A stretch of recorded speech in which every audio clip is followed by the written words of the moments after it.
Мы сейчас находимся на стадионе Алаш. Почему мы здесь оказались? Да потому что всеми силами искали артефакты железнодорожного прошлого района Первой Алматы. Ну и вот нашли.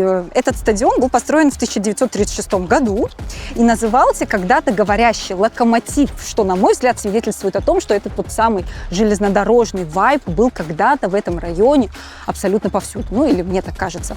Пару месяцев назад я читала в интернете о том, что здесь, на стадионе Алаш, кто-то хотел бы, там высказывались идеи о том, что, возможно, здесь было бы неплохо построить ледовый каток, да такой, чтобы он был чуть более доступный для людей, чем всем известный ледовый каток Медео. Я, например, сделала выводы, что здесь, наверное, тихо и слегка заброшено, но в реальности буквально несколько минут назад здесь еще играла команда молодежная, клуб Каршага, если я не ошибаюсь, то есть это подростки, которые через несколько лет, скорее всего, станут, лучшие из них, частью каких-нибудь профессиональных клубов. Ну и в целом стадион не выглядит заброшенным, скорее несколько запущенным, может быть, неухоженным, но в целом жизнь здесь продолжается.